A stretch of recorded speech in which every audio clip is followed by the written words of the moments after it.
I am a creative and an entrepreneur, and I am here today with my friend Pamela French. We have been working together for almost 2 years, learning all about creativity, entrepreneurship, and I would love to present Pamela's project that she's working on right now, because I see that it is relevant, not only, well, it's relevant to the world. And for anyone who knows me or works with me, you know that I tell stories with music.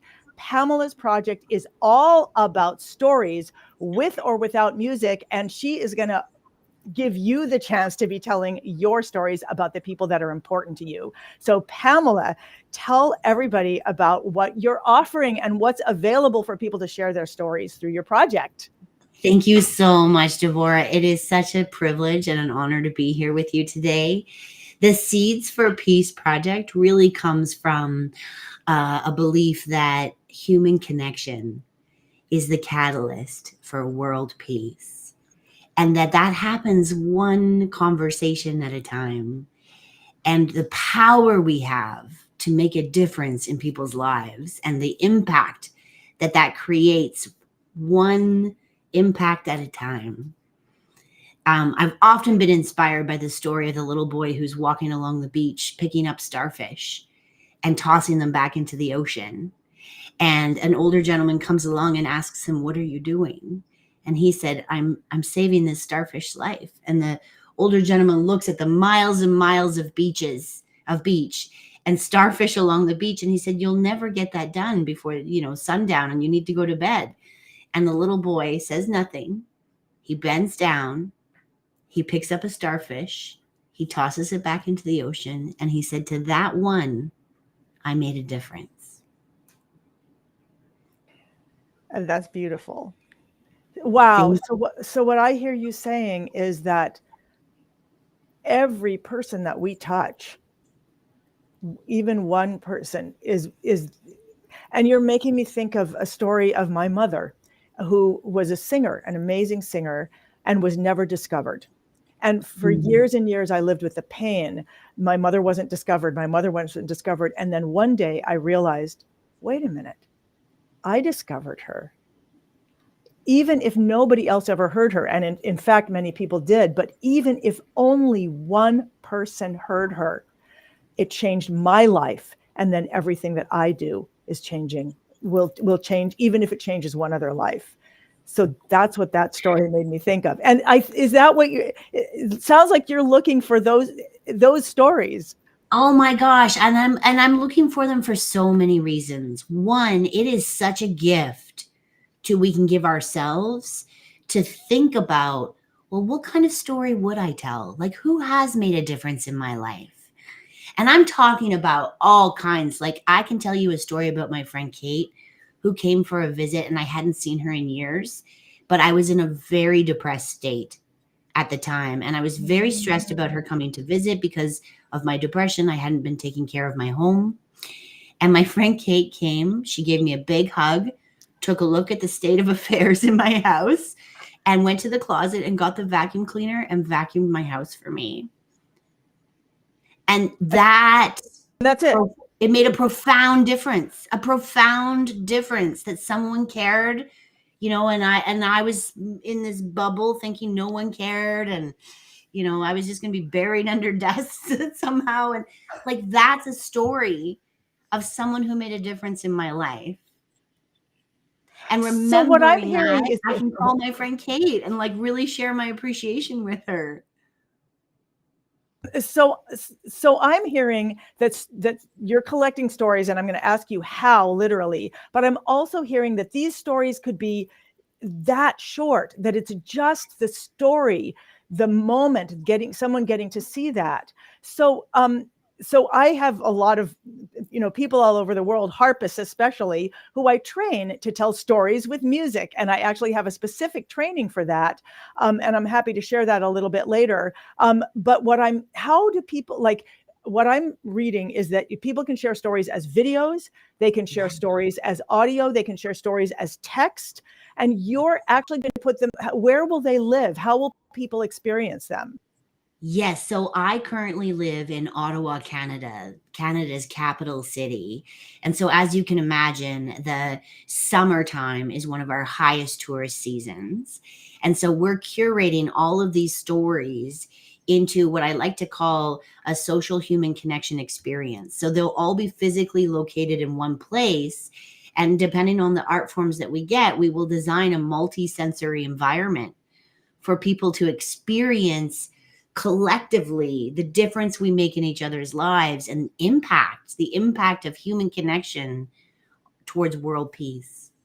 So, okay, so you are on a mission to collect 200, the first 200 stories by Yes, February 21st. And they yes, don't have to be perfect. What I'm hearing is this is not a contest. This is not like do the best story or win. This is about human contact. So you actually want imperfect stories. I Anyone do. of any age, like someone could draw a 5-year-old could draw a picture to tell a story, or whatever it is. It's about the difference someone has made in your life. Yes. And I'm hearing that the tiny ways, as you were telling this story, I was thinking that I was in Germany and I'd been touring, and I asked someone to marry me and he turned me down, and I was like, really, or he said yes. And then he said no. Anyway, what the point is, I'm sharing too much, but I was hugely depressed for days. Hmm. And then I walked and I saw these street performers and they were playing, and I just watched them from afar, from over here, and watched them. And as I watched, every note of the music completely took away that depression and brought me back into my life. I will never be able to thank them. I will never be able to let them know, but it also let me know how music and even playing out in the street, somebody whistling, music can make a huge difference at any moment of someone's life. And you don't know who's walking around depressed. That's right. Oh my gosh. And that is why I'm so excited to curate these stories, not only in a physical location in Ottawa, Canada, but we'll start compiling them online and sharing them on our Instagram channel. The more people who hear a story like that, Deborah, realize that them doing what they're doing every day naturally has an impact. Now, how many stories can one person submit? There is no limit, and your stories can also be anonymous. Oh, There's no need for you to attach your name or anything to the story. If you want it to be anonymous, no problem. wow. Okay. So, and we go to your website, and I put the website right here. You can actually use that QR code to get there, and you just scroll down to see how you can submit the story. I love this anonymous part. And so I teach how to tell your story with music. And I realized today, I wish I'd had a super special just on that one thing. I don't, but I will put a link in the chat here to my specials page, where we still have a Valentine's Day special because we're Ooh. behind in, and why should we not have Valentine's all year? And there's a class called Blueprints for Creativity.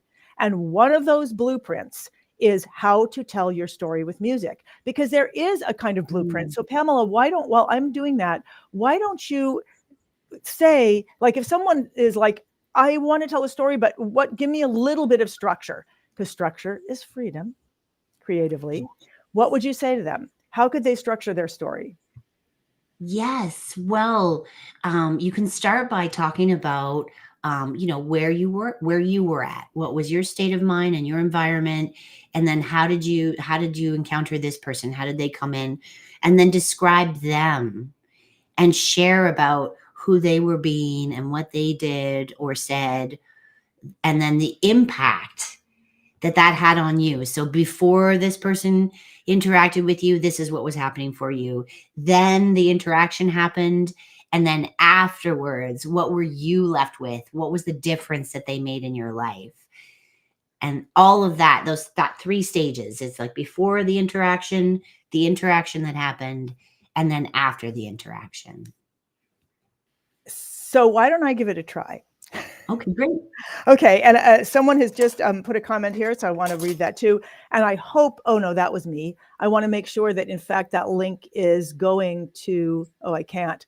Well, if somebody can click that link, hopefully it's going to the right place. I think it is. Okay, so I'm going to put this in the chat because I just, okay, you said your state before you started, right? Yes. Your state before the story begins. Whoa, that's like setting the scene. I just realized, like, for a play. Okay, your state before the story begins. Second thing was what?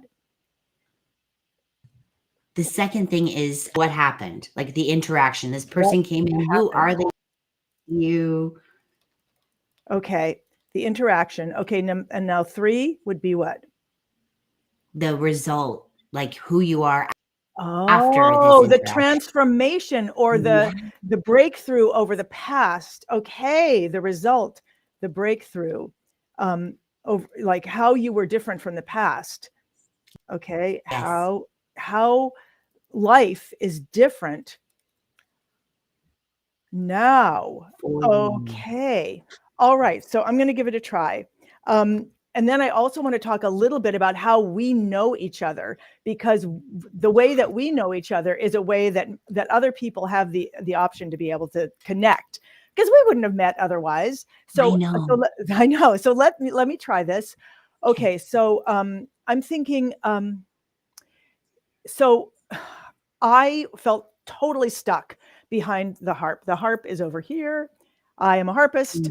And I felt completely like the harp had taken over my life, and I didn't know how to get out. And in fact, the harp I was playing was more like that one, looked Oh, like wow. that, without the feathers on the top. So it was a huge instrument. I couldn't get out from behind it, and I wanted to give it up.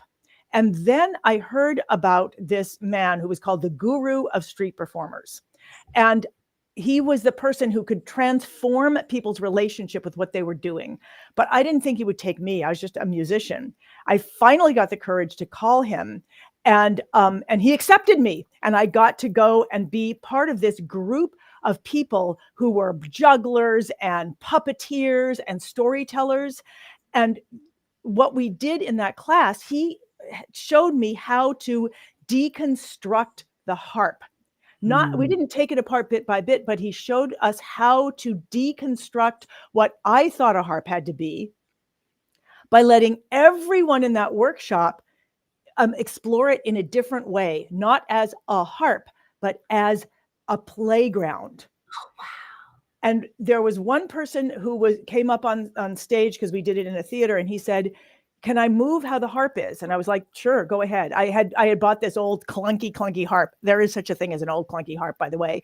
He put it down on the floor. He straddled it as if it was a horse, and he started riding off into the sunset. And in that moment, I was like, "Oh my God, I can have a completely different physical relationship to this instrument." And that ended up leading to me having a harp like this, which is actually 11 pounds. I can wear it around, and I then worked with a company in France to manufacture these so that anyone in the world can play them. And it all happened because I heard about this guy. I was willing to reach out to him, and the world was never the same after that. And that man was Tony Montanaro. He was a mime. He didn't wear whiteface, and he talked. And that opened up the world of what things can be versus what they think they should be, versus what I think they should be. What? I have chills. What do you have? What is giving you chills about that? What is that opening up for you? I mean, this is the story of my life, but what does it open for you? Oh, the possibilities of just like looking at my life of where I think things have to be the way that they are. And how can I, create an 11-pound harp? Oh, wow. Okay. And I suddenly, by hearing you say that back to me, recreating what I said, I am hearing, oh my God, I did this once. I have a lot of things like this in my life. They're beautiful, Yes. they're big, but they require a lot of work on them. Maybe they too could be this magical 11-pound carbon fiber, strap it on, plug it in harp. Yes. So there's something about going back and forth with these stories too, like talking about them, because Yes. I didn't get the more global possibility out of my own story until you gave it back to me. Yeah, absolutely. Well, and this is why I started this with the belief that human connection is the catalyst for world peace. Being in conversations with each other about making a difference, who's made a difference in my life, who's made a difference in your life, and sharing like this, that's a world I love living in. Well, I got to say, I mean, I feel I feel richer, uh, and I feel more possibility in my own life just having told you this and had you recreate it for me, and knowing that I now, whoa, I may have what I need. I may have what I think I don't need. Yes, So, Pamela, let's just talk for a minute about how we know each other. I Be- know. I'm happy to. yeah. So, because this project wouldn't exist if it weren't for my participation in the team management and leadership program. So it's a premier communication program offered by Landmark Worldwide, and I'm passionate about communication, as you can imagine. I've been leading and facilitating events in conscious communication skill building for 10 years here in Canada's capital. And so this series of programs was a no-brainer for me.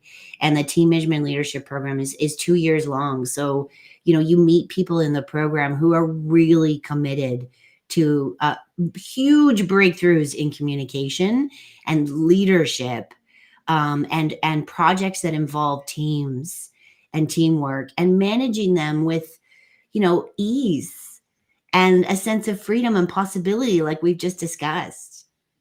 Well, I will be honest, going through the program is not easy, No. but what I'm so I'd love to hear your little story of why you joined in the moment you joined.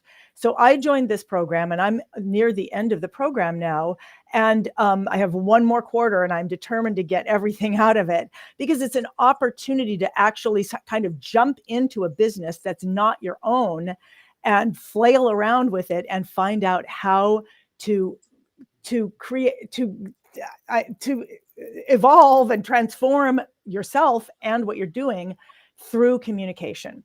Yeah. And the moment just before I joined, I was about to do something I had been trying to do for decades in my life, decades, which was to produce this musical that I started writing. The idea came to me when I was a teenager, and I've been working on this my entire life, decades.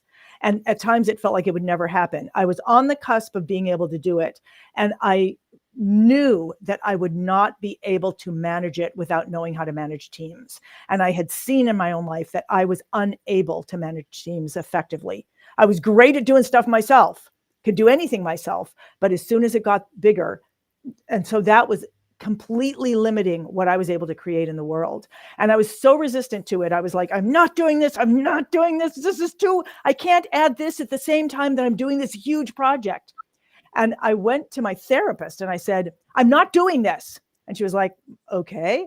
And because a friend had said, look, I see what you're trying to do, and here's how you can do it. And I was like, no more programs from Landmark. I'm not doing this. And my therapist said, this is fine. I want you to just put yourself up there on the screen, and I want you to tell yourself why you're not going to do this program. And I don't remember what I said, but I do remember that within 30 seconds, I was like, oh, crap, I'm going to do it, because it's exactly what I need to do. It's the only way I am going to be able to transform into the kind of person who can do what I'm out to do in the world. Yeah. So what was your moment? I mean, I was like totally resistant. Were you resistant before you started? Not before I started this particular program. I've got 30 years of leadership trainings, books, weekend certifications. Like, I've done all sorts of things, but the courses or the education that have really made a difference in my life have come from Landmark. And the people that I admire who are creating like huge impact in the world are also Landmark graduates. And so I was a yes. Like I knew, and I think I'm very inspired by Rumi. Do you know Rumi? Oh, right, the poet, yeah. Yeah, the poet. And so, like some of his phrases land on me, and one of them is like, "Be willing to destroy your reputation." Oh. And so, like, I'm Okay, so constantly taking a look at where I'm resisting, and I'm like, "Nope, I'm just gonna, like, destroy that," you know? Like, I'm just gonna okay, I'm gonna join the program, and maybe I'll fail or look bad or not actually wanna make the difference that I wanna make in the world, but I'm gonna discover it. Like, I'm not gonna sit on the couch and watch Netflix and wonder what could have been. I'm gonna put right. myself on the court and see what's there. Well, I love what you said about being willing to destroy your reputation, because sometimes for years I was like, no, I can do this myself. I'm not going to need that program. And then I began seeing all the different programs that I did try. I tried this, I tried that. I spent like $18,000 one year trying to just be able to do, some simple things, and it wasn't effective. And so for me, I have this like, wait, Landmark is weird. It's like people are being weird there. I don't want to be part of that. And and that for me was also part of getting over that, like getting over myself, getting over that and saying, okay, and maybe it's, I don't know, maybe it's weird, maybe it isn't weird, but it's working. So do I care? And that's the thing. So I always look at the results produced in my Mm, life, right? mhm. So anytime I have a judgment or an opinion or an assessment, I ground myself by saying, has this made a difference in my life? Yes or no? It's a very black or white question for me. Yes, it has. Okay, great. Then I'm just going to keep moving forward one step at a time. I love that. I'm going to Yeah. use that. And by the way, anyone who's joining us or watching this afterwards, the URL that's in the middle in this little QR code is leading to the project. In this program, we take on a project or a game, we call it, every 12 weeks and work through it. And that's how we practice being able to transform our ideas into things in the world, transform our dreams into reality. That's what this is. Yes. And this is the project that Pamela has created for this quarter. And she's looking for 200 imperfect stories, totally imperfect, because this is about, and my academy, if anyone's ever been working with me, connection, not perfection, because it's all about making that connection. Yes. That's what makes a difference. It And so really does. the stories that you're asking for are the stories that made a difference in our life. Yes. Something connected or something let go and Yes. opened and allowed us to reconnect with who we are inside. Absolutely. So I know that we can, if you have any comments or any questions, depending on where you're watching this, you can actually put them in the chat. And we have about 5 more minutes that we can be here. And you can also, if you have questions or if you have stories, you can go to the URL. I also put that into the chat so that you can see it. And you can always go to that site and ask questions from there as well. Is there anything else that you want to say to me personally about stories and what I might want to say to my community? So my super secret niche. So my clubhouse, my creative clubhouse is Hip Harp Academy, where there's about 150 to 200 harpists around the world who are committed to authentically expressing themselves with their instruments, each at their own level, each in their own way. And we do that in part by breaking down the principles of creative expression. And part of that is telling stories. So what would you say to any musician? Like, for example, there's always a story for every harpist, for sure, of the first harp they saw, or the first person they saw playing the harp, or the moment when they wanted to reach out to this instrument. What are some of the other moments people might look for in their life that would help them see, oh, there's a story that I want to tell? Yeah, that's a great question. I imagine, uh, so living here in Ottawa, Canada, I'm very present to storytelling as it lives in our Indigenous cultures. And I'm eager to learn from them and their storytelling. And so I would say, you know, it's the rites of passage in the culture that we live in that are potent storytelling moments. So Well, how do we know those though? Because sometimes it sounds like, "Whoa, that's a big thing. It's a rite of passage." yeah, How do I identify it? yeah. And so, you know, go down memory lane and maybe in communication with somebody else, right? And just start sharing. Well, I don't know if I've had anybody in my life that's made a difference. And maybe that person will ask you a question like, well, was there a teacher that set you on the path that you're on right now at some point? Or what was it like to learn to drive a car?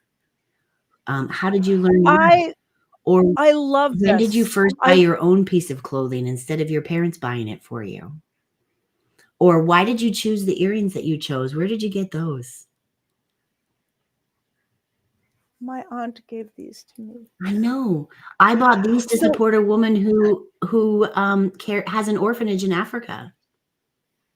Pamela, I love these questions. And I'm wondering if you might put some of these questions on your site.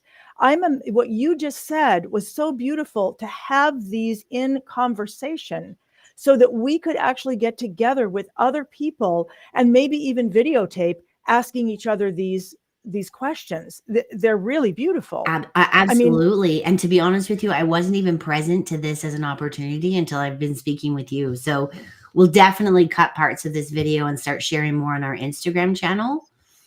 And so, great, yeah, good. please. And if you're not in a position to share a story right now, then you can follow the Instagram channel and share about the opportunity to share stories with people in your life.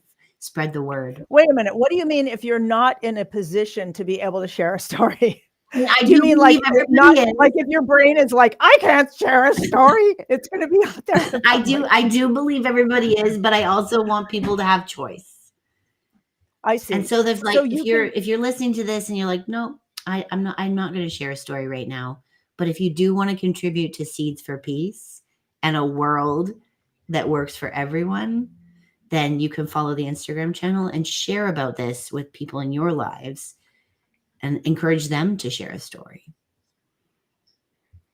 beautiful. And what I'm hearing also is that as you do that, you might even ask them about that story. And you're reminding me that one of my most beautiful moments with Sylvia, who was sort of my foster mother, before she died during COVID, we would have phone calls where I would just ask her things like, what was it like the day that World War II ended in Michigan? And I will have that, story forever in my head of her walking down the street, of her hearing the sounds coming from up above, of her having sailors come up or whatever, kiss her. This story is alive in my heart now. Yes. Yes. Just by asking her to tell me a story. That's the power of story. I just realized. Right. And I just realized I have never gotten over that childhood. Tell me a story. Yeah. Yeah.